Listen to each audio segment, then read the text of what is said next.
Growing up, I was a child that had to deal with minor forms of domestic violence.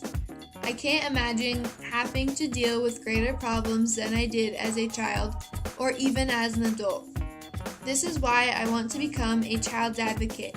I want to help and inform others to develop good characteristics to get them out of bad situations when they don't know how to handle it anymore. Domestic violence is a behavior used by a person in a relationship to control others. This relationship can consist of being married, a parent-child relationship, family members, or even a friendship.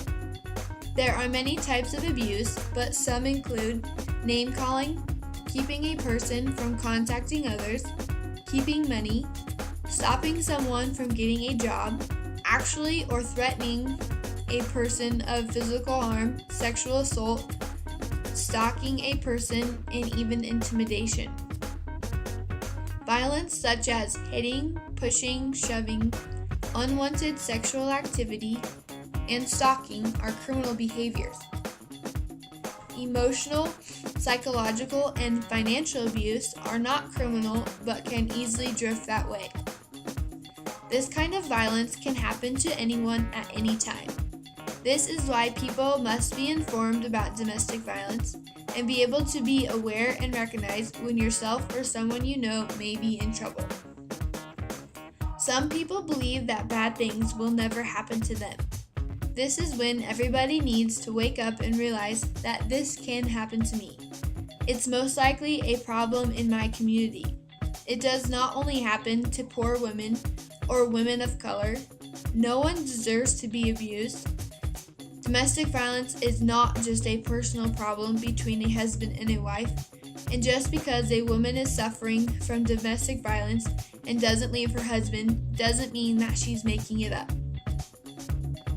And last but not least, alcohol, drug abuse, stress, and mental illness are causes of domestic violence. If everyone can be aware of these red flags, we could help stop abuse and violence. Everyone should know that domestic violence runs in a circle. First, there is an incident, then the tension builds, then the abuser tries to make up for what they did wrong, and then they are calm until another incident occurs.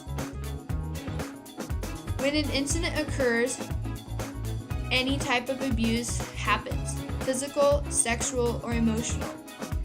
When the tension is building, the abuser starts to get angry, and he may even abuse again. There is a breakdown of communication, and the victim feels they need to keep the abuser calm. The tension becomes too much.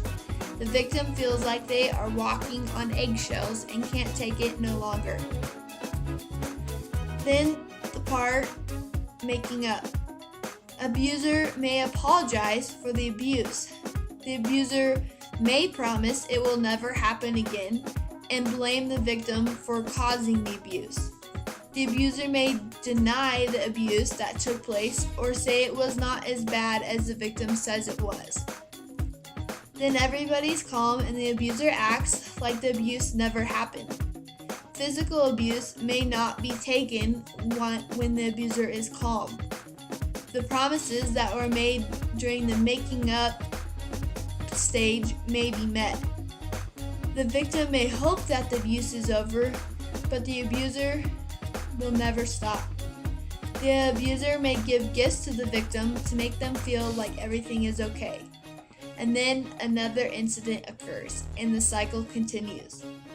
If you are a person of domestic violence, remember, you are not alone, it is not your fault, and help is available.